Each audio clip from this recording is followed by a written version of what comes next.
Bugünkü roman anlatış sayfamızda Süyüngül Canışıp Hanım yazan Köz Yeşidan Nemdelgen Zemin namlıq tarihi əslime yana huzuringlarda bo'ladi. Avgust. Teşkilat yig'ini o'tkazib, Qozoq o'quvchilar ishlari ustida muzokara o'tkazildi. Muzokirada Qozoq o'quvchilarining maqsadi to'g'ri maqsad bilan elib berilmaganligini deyishdi. Ular Şinjanni bo'lishni maqsad qilgan. Bu to'g'ri fikr emas albatta. Chunki Şinjandagi barliq turkiy millatlar birlashib, Sharqiy Turkistonning mustaqilligi uchun kurash qilish kerak. Turkiy millatlar har vaqt bo'lmay o'tish kerak. Bo'lmasa, yam bo'lib tugaydigan ish muqarrar. Faqat Sharqiy Turkistondagi turkiy millatlarla emas, butun dunyodagi turkiy millatlar birlashganda, ondan dunyodagi har qanday kuch bizga tankilanmaydi. Bo'linish bizni xaroblikqa elib boradi. Ularning mag'lubiyati bilan biz o'z tashkilotimizning xizmatlari ustida muzokara elib bordik. Bizning tashkilotimizda yetersizliklar ko'p edi. Bizda tajribalik, yetilgan bir rahbar yo'q. Hammamiz tajribasiz o'quvchilar. Yana bir ojiz tarafimiz bo'lsa, iqtisodiy kuchimizning ojizligi edi. Agar biz yana a'zo qabul qilamiz desak, hozir qadar bizning qarorning o'zida 80% o'quvchini a'zolikqa qabul qilib bo'lgan bo'lardik. Boshqa qarorning o'quvchilaridan 50% a'zo qabul qila oldik. Biroq a'zo qabul qilish bilan masalani hal qilib bo'lmaydi. Chunki bizga ishni to'g'ri yo'lda elib boradigan, orqa terki bor biror rahbariy kuch kerak edi. Shuning bilan a'zo qabul qilishni vaqtincha to'xtatib, tashviqot ishlarini kuchaytirib elib berib, yana kuchli tashkilotlarni tepishga qaror qilindi. Bizga tashkilotni yaxshi elib boradigan bir kuchli orqa terak kerak edi. Mana mushu mezgilda Oblizning tibbiy texnikumda ishlaydigan Mahira degan tuqini soyizga ko'chib ketish munosabati bilan maktabdan qaytmoqchi bo'lganligini anglab, darhol tashkilot yig'ini o'tkazib, muzokaralashdik va shu ayol orqali Ziyo Samitga bir parcha xat yozib avatmoqchi bo'ldik. Hatto yozdigan xatning mazmunini yig'inda o'tirib qo'yib, tasdiqlangandan keyin Obliz Mahira bilan so'zlashib baxmoqchi bo'ldi. Keyin Obliz bizga Mahiraning ma'qul, men sog'-salomat yetkazib beraman deganini yetkazdi. Ondan biz Ziyo Samitga xat yozish uchun Ahmad aka, men Malika uchimiz so'ngak bo'limining cho'ng sinfiga kirib xatni yozdik. Xatning mazmuni bo'lsa, biz Sharqiy Turkiston yoshlari vatanimiz Sharqiy Turkistonni Xitoy bosqinchilarining qo'ldan ozod qilish maqsadida tashkilot qurib ish olib beryapmiz. Biz uchun kuchli orqa terak, tajribali puxta yetakchi rahbar kerak. Buning uchun albatta sizlarning yordamingizga muhtojmiz. Garchi sizlar yiroqda bo'lsanglarmi, bizga yetakchi va maslahatchi, orqa terak bo'lishinglarni umid qilamiz. Vaqti kelganda bizga kerakli qurol-yarog' va iqtisodiy jihatda yordam qilishinglarni so'raymiz degan mazmunda yozildi. Keyin biz Mahiraning u xatni Ziyo Samitga topshirib berganligini xabar topdik. Lekin Ziyo Samitdan hech qanday xabar yo'q edi. U xatning uchurini xeyli uzun vaqt kutdik. 62-yildagi G'ulji May voqeasining kelib chiqishi biror tashkilotning yetakchiligi bilan bo'ldimikin degan umid bilan har vaqt shu tashkilotni tepib, shular bilan birga ishlasak degan umid bilan keldik. Yozliq ta'tilmi yetib keldi. Bu ta'tilda Ahmad To'xti, Oblikim, Obliz, G'ubur, Malika G'ulji qaytganda tashkilot to'g'riliq iznib boqdiganligini deb ketgan edi. Menmu hech bo'lmaganda birarisi bo'lsa-mu biror xabar yoki biror material tepib kelar degan umidda edim. Lekin ular ta'tildan qaytganda hech nima topolmay qaytibdi. mening ulardan kutgan cho'ng umidlarimni yo'qqa chiqib, o'zim bir xil ko'ngilsiz bo'ldim. 62-yili cho'chak vaqasi bo'lganda, cho'chakdan 40 necha ming odam uy-joy, mol-mulk va borlig'ini tashlab, chegirni buzib, sevitga qochib ketdi. Butun cho'chak shahri va hatto Durbiljon yezisi qadar orliqdagi yezlarda birmi odam qolmadi. Butun cho'chak odamsiz, jimjit, qo'rqinchli, so'rlik bo'lib qoldi. Uning keyindan G'o'jada may vaqasi yuz berdi. Bu ko'ngilsiz voqealar Xinjiang xalqining ko'nglini texmo parakanda qildi. Maktabda bo'lsa o'quvchilar orasida g'ul-g'ul ko'tarilib, hukumatga qarshi ochiq so'zlab noroziligini bildirishdi. Lekin maktab tashkili qattiq besim bilan o'quvchilarning qo'zg'alishini to'sib qoldi.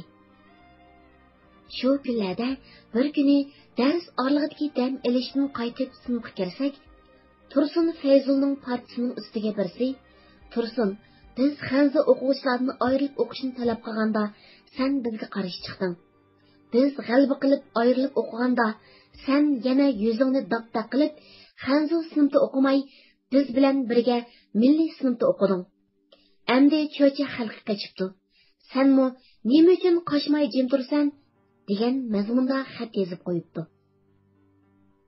Tursun u xatni ko'tarib yurib, "Bu kimning xati? Kim yozdi?" deb hammamizning oldiga kelib ko'rsatib, vaqirab yurdi. Gerçi u xatni kimning yozganligini bilsakmi, hech kim gap qilmadi. Aksicha, hammamiz mo'rimizni chiqarib, bilmas qiyofat kirib olib yuraverdik. Tursun u xatni ko'tarib, shu vaqtda maktab doktorxonasida davolanib dam elib yotgan Anvar Jakolinga olib beribdi. Chunki Tursun Anvar Jakolinning ayoli Fatima bilan tuqqanchiligini pesh qilib, Anvar Jakolinni o'zining orqa teriki qilib, har borganda o'quvchilar orasidagi o'zi bildigan narsalarni uningga yetkazib turardi. Anvar Jakolin u xatni ko'rib, "Bu oddiy yozilgan xat bo'lmasdan, balki bu biror aksiyatchi guruhining ishi. Bularni topmay bo'lmaydi", debdi. Shu xat munosabati bilan jamoat xavfsizlik nazorati maktabga bir razvedka xodimini bu ishni tekshirib aniqlash uchun avatdi. U kishi Umarjon ismli bir shaxs bo'lib, o'zi o'ruq, iz bo'yi kelgan, qarqash, o'r ko'zlik, oltin tishliq, so'rin chiroy odam edi. Bular bizning o'qish tashlash harakatimizdan tortib, biror kuchli tashkilot borligidan gumon qilib, shuni tekshirib aniqlig'ili kelgan edi.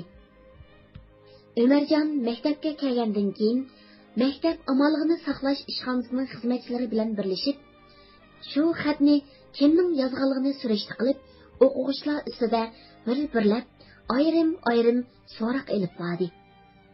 Keyin u xatni Ruqiya iloji yozganligini aniqlagandan keyin Ruqiyani bir necha kun tashkilotni fosh qildib, qattiq qiyin qistoqqa elib so'roq qildi.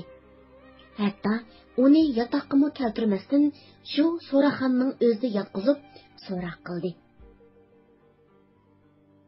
Ruqiya burun o'pka tuberkuloz kasali bilan og'rib saqaygan edi. Shu jarayonda uning shu kasali qayta qo'zg'alib yetib qoldi. Shuning bilan inisi kelib, Ruqiyani G'o'jaga elib ketdi. Ruqiya shu kasal bilan 66-yili mayda olamdan o'tibdi. Rahmatlikning qizil guldek yoshlik bahori shu eg'ir kasalning azobida g'azon bo'ldi. Yotgan yeri jannati bo'lsin, shu rahmatlikning, amin. Ruqiyadan hech narsa chiqmagandan keyin ular butun diqqat e'tiborini bizning qarorga markazlashtirib, biror yoshirin tashkilotdan gumonlanib tekshirishni davomlashtirdi.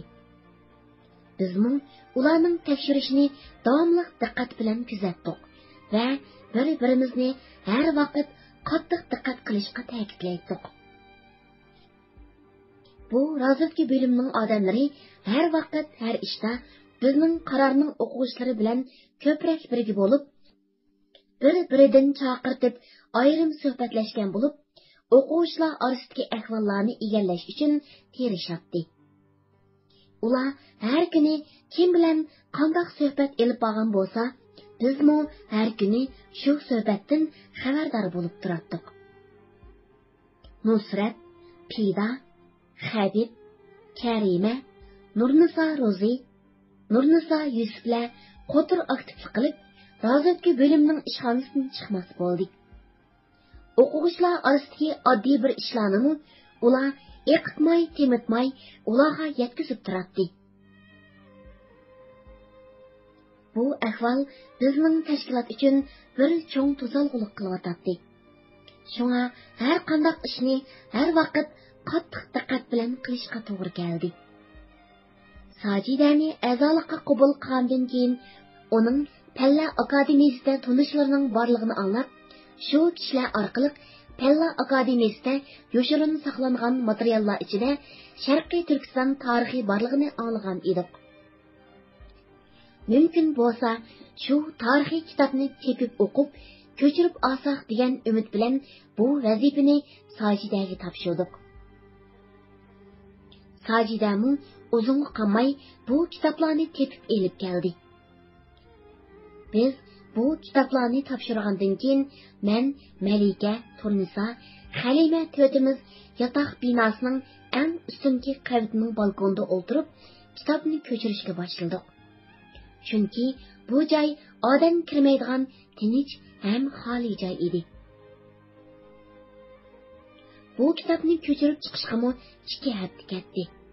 Kechalari uxlamay, shanba, yakshanba kunlari to'liq kun o'tirib, midirlamay yozdik va darsdan sirtqi vaqtlarda yezib yurib, aran ko'chirib tugatdik. Sharqiy Turkiston tarixini yezib chiqish degan programmasiga bu bir material bor bo'ldi deb hammamiz xushal bo'ldik.